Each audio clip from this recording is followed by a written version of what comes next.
Okay, Sharing. yeah, 27 so far. They will come in later, 10, 15 minutes. Okay. Okay, ladies and gentlemen, welcome again to our monthly technical talk. Hopefully, we will carry on this tradition for as many years as possible. If we have enough speakers, yeah, if we have volunteers to give talk. So today we have Dr. Lim. He's from UKM. I think many of you know him as he's a council member for a long time now. He's the current treasurer in the GSM Council. He was a secretary for many years lah, yeah, before he became the treasurer. So currently he's a treasurer lah. Anyway, now he's working in SIPRI lah. SIPRI is a research institute in UKM. He's a senior researcher and he's the head of the geological hazards program lah. So he takes care of geological hazards like landslides, earthquakes, tsunami, whatever lah, flooding, you know. So, so today's talk is on that lah. One of the most common geohazard landslides. Okay, his education at BSc in engineering geology, MSc I think he mentioned environmental geology, something like that, and then PhD is in geohazards, all from UKM. So he's a hardcore. I call him a Yeah. hardcore UKM graduate lah. Not only that, after graduation, he works in UKM also. Started with Lestari, then now called Sitpri, and And he's back to currently Lestari. now back to Lestari. So currently still in U, UKM, so really hardcore. Maybe a permanent resident, UK. Okay, anyway, he has a lot of contributions and experience. He contributes and he has he's technical writer also for many national level uh, policies, guidelines, and all that, mostly on geo disasters, geohazards. Yeah, he gave me a long list, so I won't read it. He has more than 20 years of experience as an engineering geologist, mostly in forensic.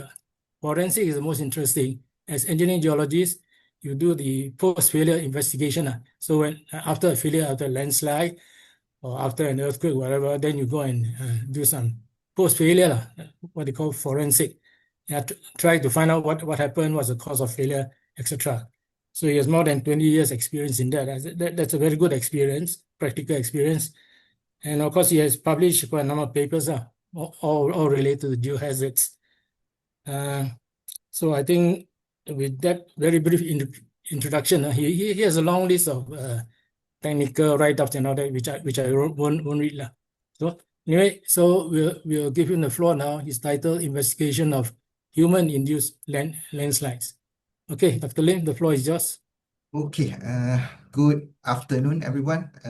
Today's talk will be about investigation of human-induced landslide. I think in Malaysia, we are familiar with human-induced landslide. So the outline of today's talk will be the issues, then definitions, and followed by some case study. Is going to be all in the Ampang Jaya Bukit Antarabangsa area. Famously known, I think all these are landmarks, landslide, Highland Towers, Taman Hillview. Small one, Kampung Pasir, then last one, Taman Bukit Mewah, followed by concluding remarks. Okay, then I think we all know about these landslide issues, and many reasons have been put forward why it happens. We can see after landslide, some are contribute to, you can see like broken swimming pools, pipes, illegal housing is all quite related to human activities, or commonly you see this complaint are construction methods. You see they complain about how the construction methods, the end tippings during constructions, some failure are attributed to slope maintenance, and of course rain is the most famous one. So you can see from the photos, even one after one rainfall, intense rainfall in Bukit Andramangsa, especially in 1999. You can see the areas like multiple landslide in one rainfall, or I can say storm sometimes. So before we start, we do some definitions. As we all know what landslide is, or then landslide is a downslope movement of soil rocks. I think you can say any material under the effect of, most important is the gravity. But you can see I am putting in a few weird definition. This is an international definition for what you can see is a hazard cluster by United Nations when they merge all the hazard from sky to the ground to the subsurface. Then this is the ground failure cluster, and then you have the specific hazard under, they call it gravitational mass movement. Actually, it's a landslide for our main users. But we just have, and as geologists, we have to like really take landslide as a word. I see sometimes people argue when putting a landslide words to discussion. They say, oh, this is soil slide, this is what rock slide, but that is really the type of landslide. But when we discuss landslide in a general definition, especially when you're talking to the general public, try to use a single term. That's like internationally is known as landslide. So it's not about land, not about slide, it's the process. As Cruden spelled it out, it's a cowboy, it's not about boy and or cow. And the trigger of landslide can be multiple sources. And of course, the last and not least is the human activities. This is putting landslide in global perspective and some reminder to the user if you are using in a broader perspective, speaking to international, try not to use natural disasters because these words are, you can say, is not popular, or actually they try to ban this word from being used because they are, you can see from the UN, United Nations Disaster Risk Reduction Office, they are saying you cannot say natural disasters. Disaster is not natural, but hazard can be natural. And they are putting the drivers and impact of a landslide. So they are putting all it in as a good catalog and coding it. So you can see what are the drivers to causing landslide and also what landslide can cause others. This later on in a cascading disaster, you can tie it into what are the causes factors to landslide and what are the impact to others. Then you can perform a good disaster risk management and also early warning system when how a landslide cause or impact to others. And of course, the drivers that two drivers, at least in this chart, are the technological or environmentals, which human are not, you can say human are very into these contributing factors. So before, landslide is about downslope movement. So the two terms that are quite related to it are the terrain and the slopes. So I just put up some definition of natural slope, at least by Hong Kong. They say natural slope are something that not altered by civil engineering work or earthworks.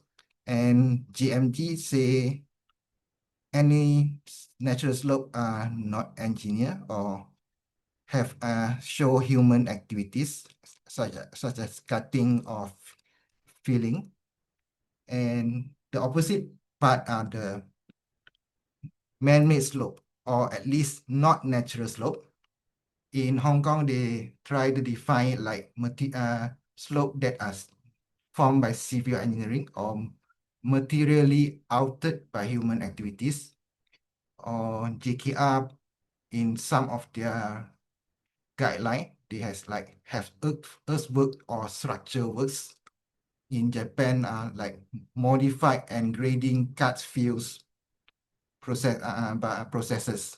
So we can see uh, we don't find landslide on natural slope pretty much, right? Then now we try to dive into a few cases of landslide to show at least how much human are in part of the landslide. Mostly will be in the Bukit Antarabangsa in the Ampang Jaya City Council. Just a general geomorphology or topography of the area. This is Selangor maps, the topography. The Gombak will be in the intermediates, elevations around maybe 50s to 300, 400s. And this is where the most active hydro and geomorphological processes happen. So you can get landslide, you can get even the debris flow landslide in this kind of area, and even floodings in this kind of area. In Ampang Jaya, at least in the using the record of 1993 to 2008, you can see this area have been developed intensely for urban housing, and followed by also a lot of urban landslide. In that range of time, at least 65 people killed in 5 events of landslide. The cases we'll be talking about today will be Bukit Mewah, Taman Bukit Mewah, the Fort died, and Highland Tower, of course, that 48 died in 1993, Taman Hillview, 8 died, and Kampung Pasir, 4 died in 2006. And in the early years, 1998, 1999, there's a lot of landslide happened, but didn't report of anybody killed. But it's sometimes caused the whole housing area or the whole hills. People cannot go out because that highland or Bukit Antarabangsa itself is like only, I think, 2 exit. Sometimes when a landslide happen, some people cannot go to work during that time. And it doesn't really stop, I think, in 2019, and afterward there are still landslide happens, even though it's get lesser. Today's I'm going to show how the land use change and what we can see from the land use change and the hidden hazard during construction, and also what not spotted during investigation maybe. The first one will be the case of Highland Towers. As you can see, I think the arrow on the left, and this is the 1995 aerial photos. This is 2 years after the Highland Towers event. You can see the land is still almost bare land, but the growth is quite fast. After 2 years, you can see vegetations. After 1999, 4 years to 5 years, you can see the regrowth is very fast. If like you don't do good investigations, you think this is like maybe primary forest, and you just say, okay, this ground should be very good ground or solid ground. As you can see in even 2002, if the thick vegetations, it very convincing, is you might think it is a natural ground. Followed by 2000,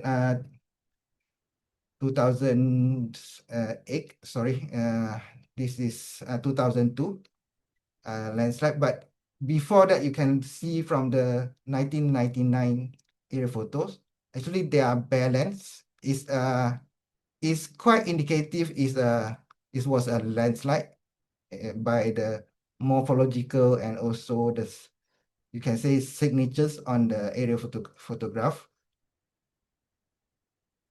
4 5 years later, it's like almost covered.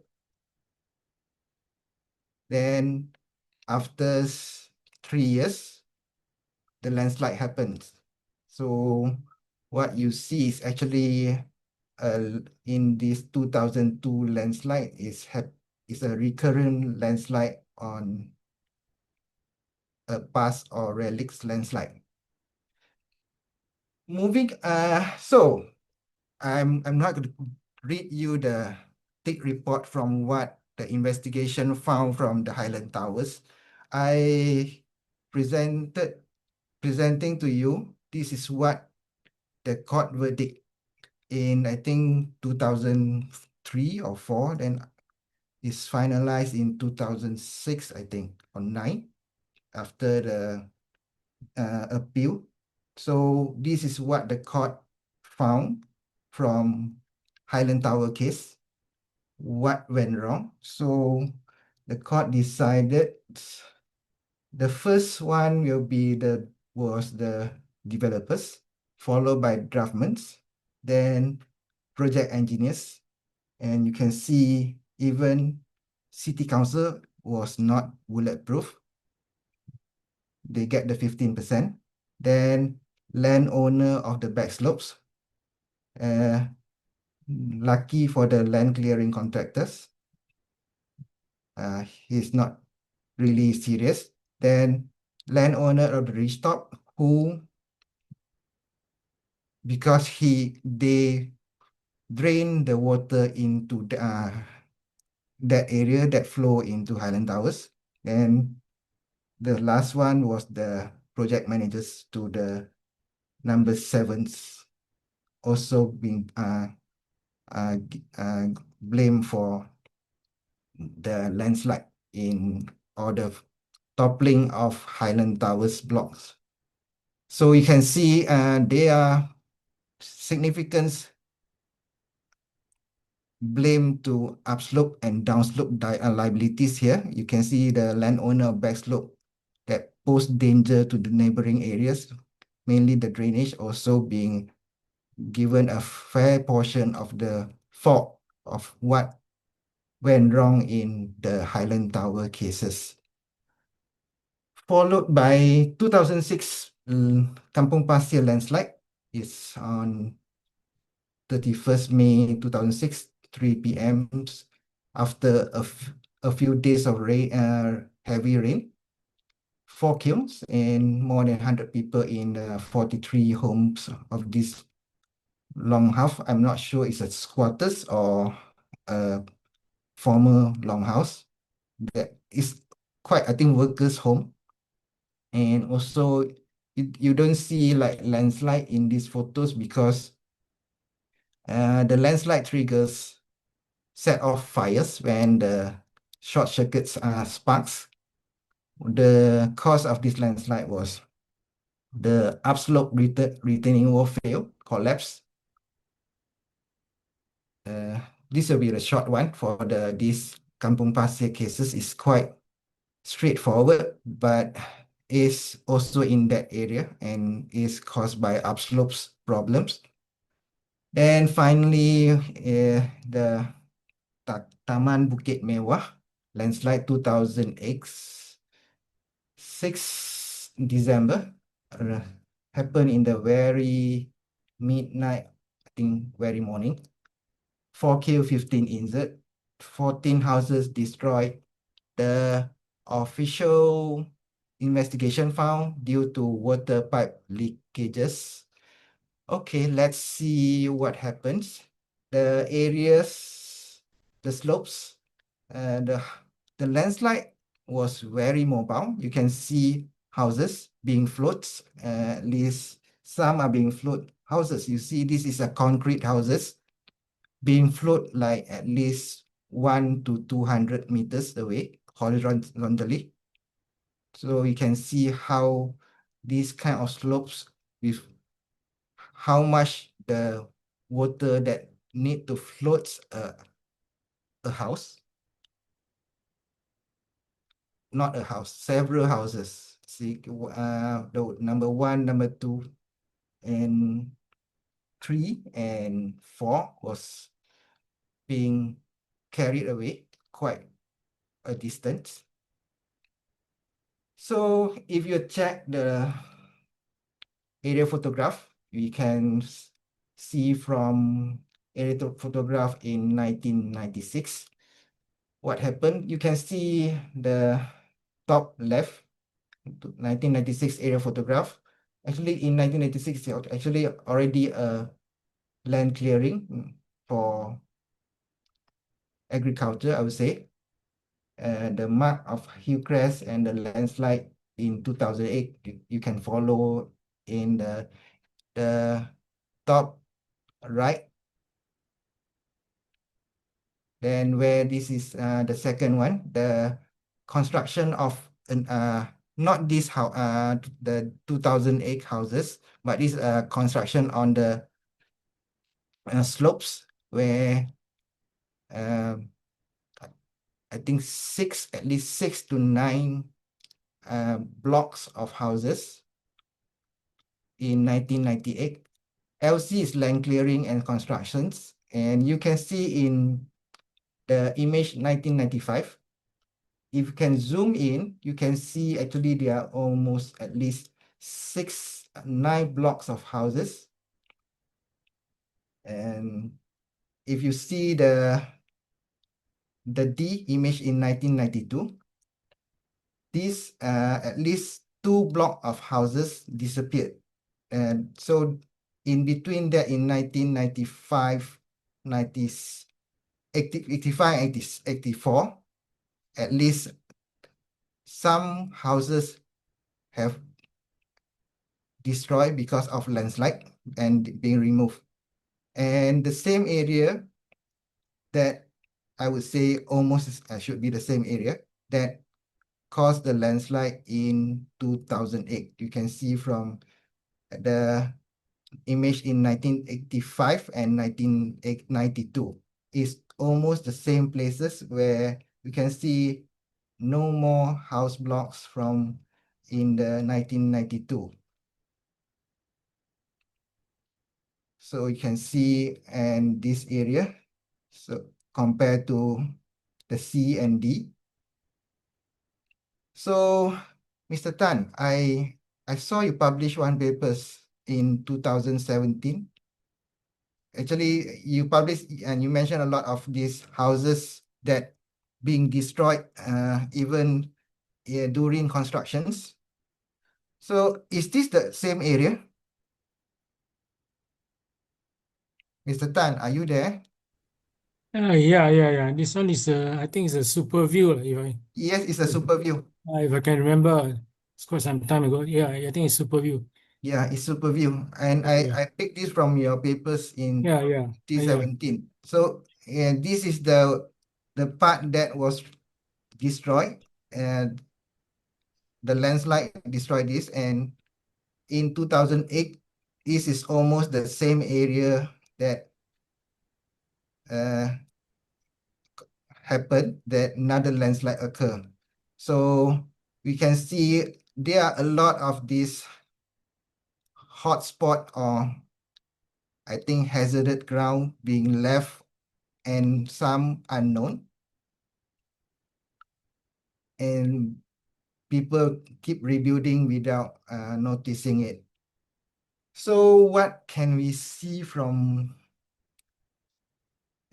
generally in this, at least Ampang Jaya, there are a lot of disturbed terrain and also man-made. You can see how normally they started with agriculture. Then after some times, actually in one of the time there's one year is I think in 1980 something or 90, there's a big fire that almost burned the whole hills. That's what also maybe part of it that caused vegetation disappearance. Then come back with they are building, constructing housing area.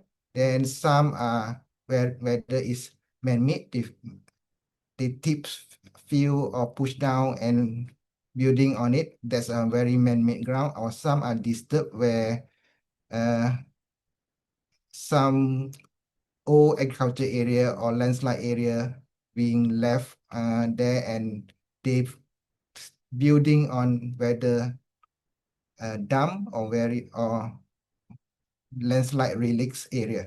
So you can see a lot of this man-made terrain and also the upslope, downslope problems that's if not monitored or giving enforcement with regulatory or policy, then that's the problem that might happens in not maybe not this place, but many other places. So in concluding, landslide problem in Malaysia are mainly quite small compared to other countries. So we have like small to medium size slope failures on cut slopes. I'm saying superficial instead of sometimes you will say shallow on cut slope or man-made slopes. The factors that really cause the real root cause sometimes it's the water and the even the water from neighbors area, and the underlying of course the geology, geomorphology, groundwaters, and we should not ignore the man-made causal factors. So come back to engineering geologists. It is very important that in ground or site investigations, we need to do a very good comprehensive site history from multi data sources. Now you have a lot of access to even Google Earth. It's quite easy compared to when I started. It's all based on aerial photograph. It's either you bought the aerial photograph or you have to go to JUPEM or you have to borrow other university library to check. And during that time, you don't even have a good handphone to take photos, or have to like scan or you do a photocopies. And actually, if you being careful, some of these problems could have been spotted in the desktop and recon stages in your uh, ground investigations. I think that's all. Almost 30 minutes as promised.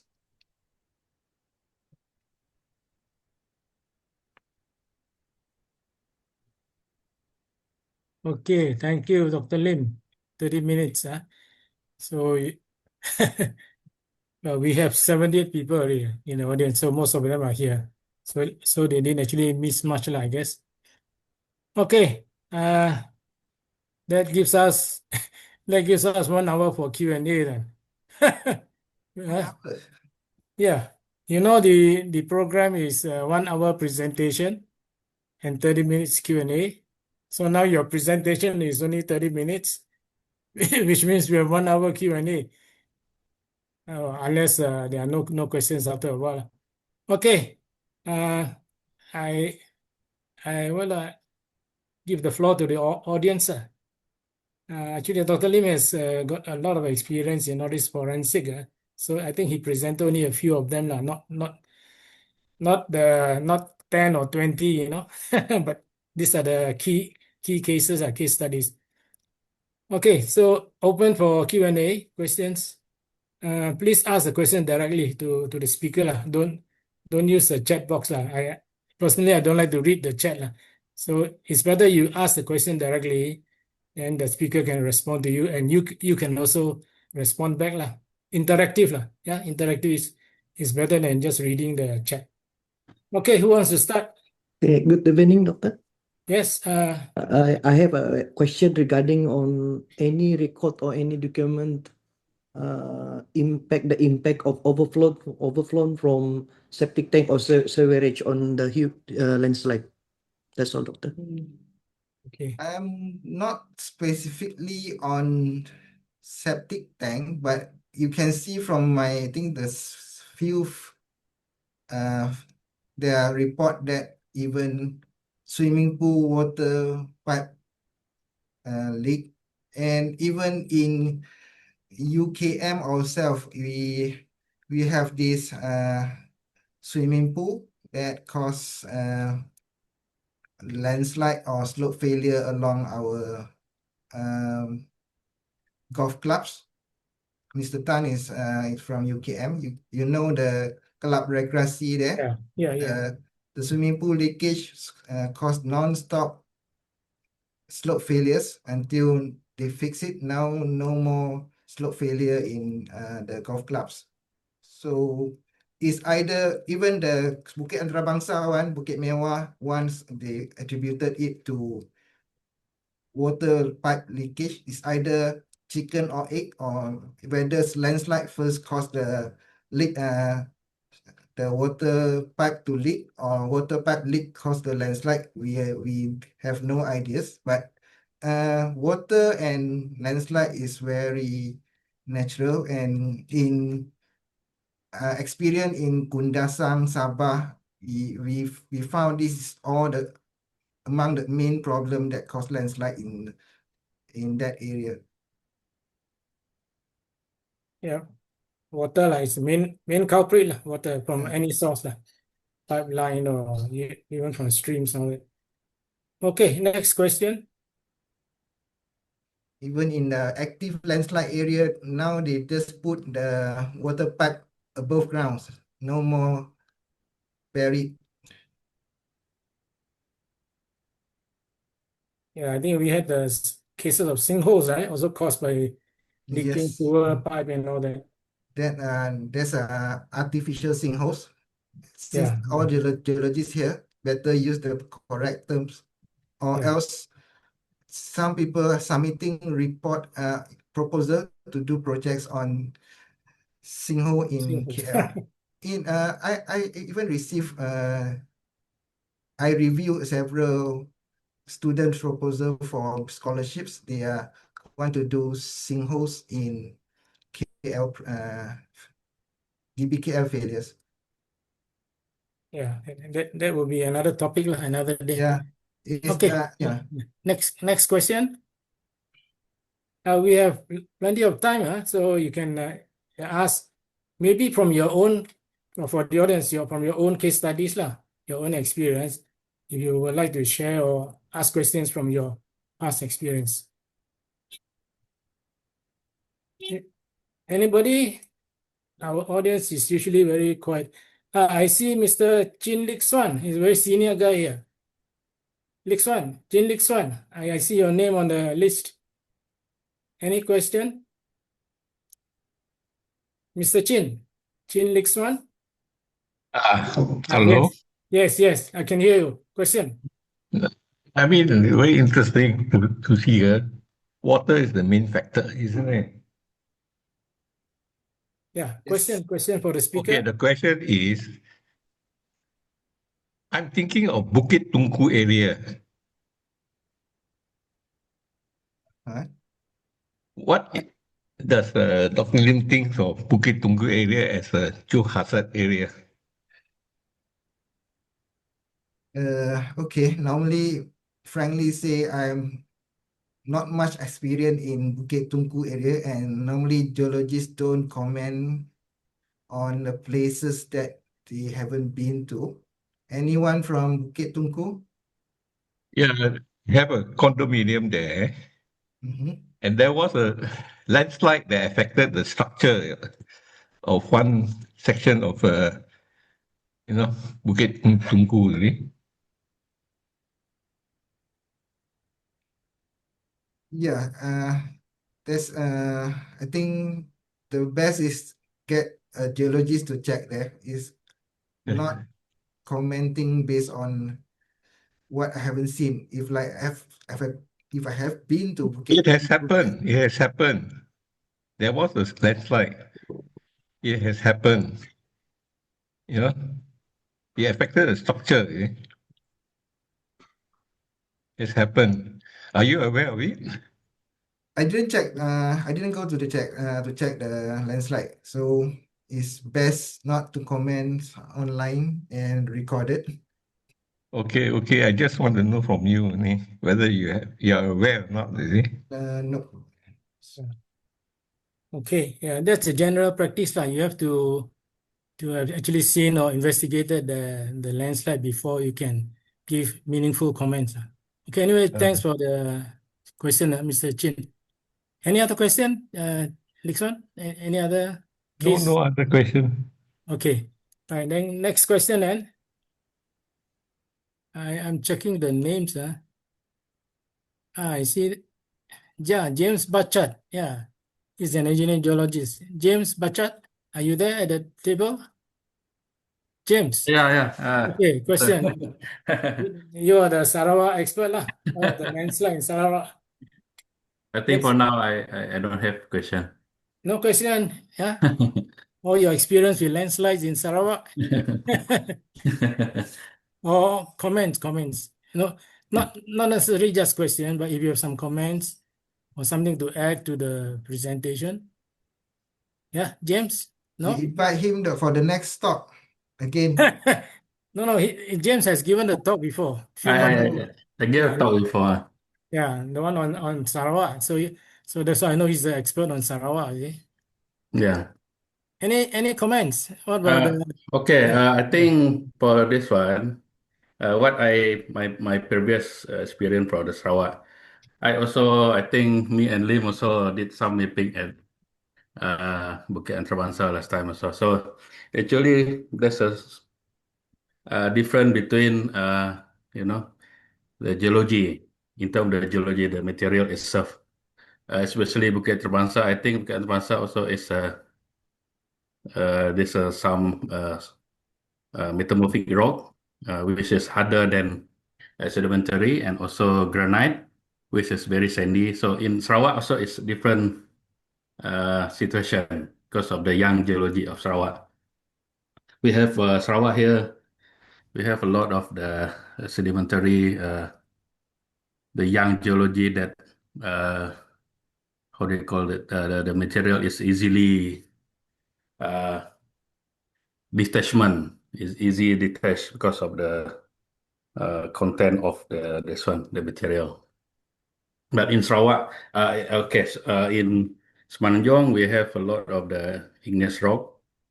The material is so different, and also the schist, which is harder than the rock lah. So we can see the difference here lah. So maybe what I'm trying to do before is actually I uh, determine the characteristic of the material based on the geology formation. So when we talk about landslide, we can let's say schist dinding. Schist dinding character is like this. Uh, Igneous is like that. What the influence of the water also you have to consider. How about in terms of the permeability, in terms of the softness, material characteristic, all of this. I think so far, like what happened to Hong Kong. Hong Kong, they have igneous. They have already classified the area based on the igneous condition. So Singapore also same.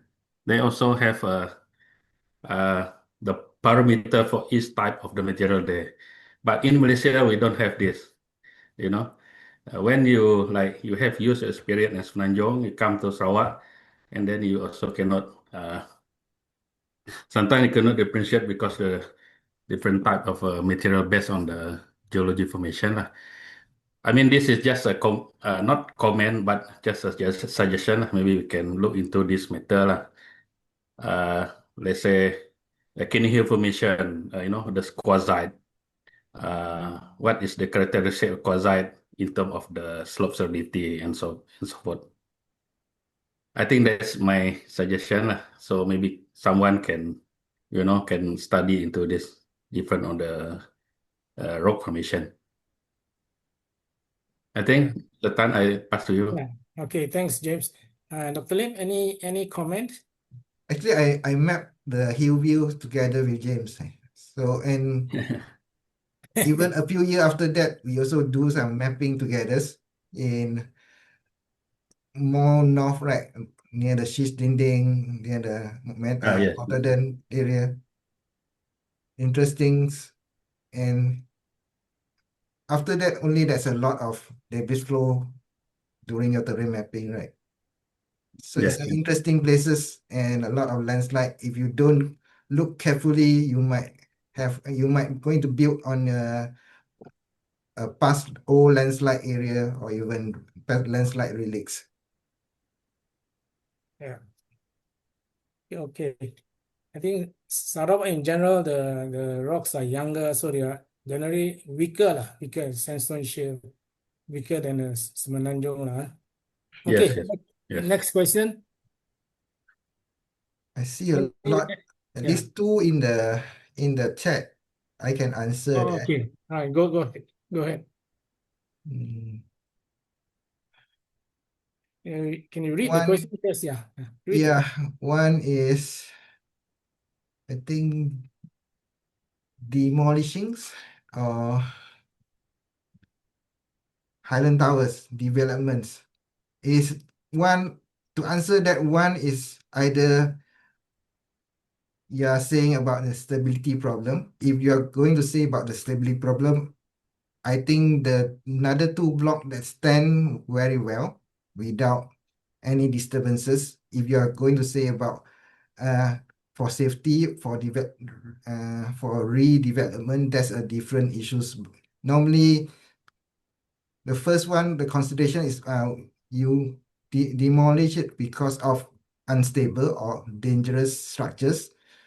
From the view, it's like the three blocks, one destroyed in landslide is like purely being, I think you can say is being hit by a landslide, not like, then another two blocks are very well standing. So the stabilities should have no problem. But if you say want to redevelops, maybe it's okay. And because also for their unused building and they cause another social problems. That's my answers. Okay. Any more question? Usually our audience are quite quiet lah. Yeah. Let me try and call some names. Usually I would call names lah. How about we have a regular attendee. Not the regular we see is We have this Rowena Jacqueline. She's a regular attendee. Rowena Jacqueline. I think from Sabah, is it? Are you from Sabah? Are you at the desk? Rowena Jacqueline. She's a very regular attendee. I see her name quite often. Are you there? Keeping quiet. Okay, keeping quiet looks like. How about Hamka Istama? Hamka, you can graduate, Hamka. The name looks familiar.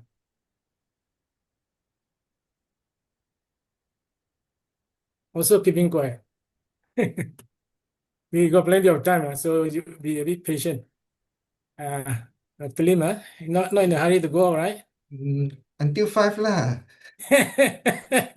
The program is scheduled for 4 to 5:30. You finish very early. I know our Atira would like to leave early lah. Anyway, let me see. Some of them I'm not familiar with the names. Any question from the floor? You can just speak up. Very quiet. Some I'm not familiar. Some. Let me see. Are you familiar with some of the names, Dr. Lim? Do you recognize some of them? Maybe your friends, your fellow graduates, whatever. My friend all don't ask questions. They only give talks. No, the idea is to generate some discussion. Ask questions, generate some discussion. Oh, keeping very quiet.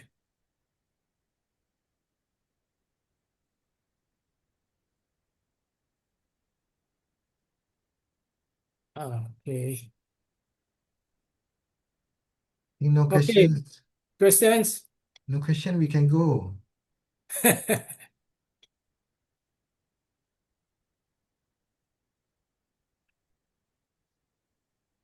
Oh, okay lah. No, looks like no question. I also don't want to ask you any tough question. Keep it for another day. You have Okay. published most of it. You have published, right? Yeah. Most of it. Yeah. I think I've seen some of most of the publications.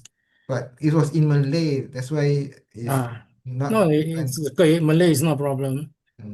Language is no problem. Okay lah, can go Okay. now. Since there are no other questions, so we have to come to an end lah. Okay. But first I have to thank the speaker for taking the time lah. I guess he's a busy man. It took me a while to get him to give a talk. So hopefully he will give another talk next year lah. I give 100 reasons to avoid, but you keep asking. I will try and get him back next year. He was supposed to talk about his PhD, and Dr. Lim's PhD was on the Kundasana. It's a very interesting case studies. And since he has done a PhD on that, lots of detailed information, detailed work lah. Maybe next year lah. Maybe Next is year, there another question? Is there a question from the chat? No, it's a No? thanks. Oh, it's a thank Thanks, you. everyone. Okay, in that case, thank the audience also. Thanks Dr. Lim and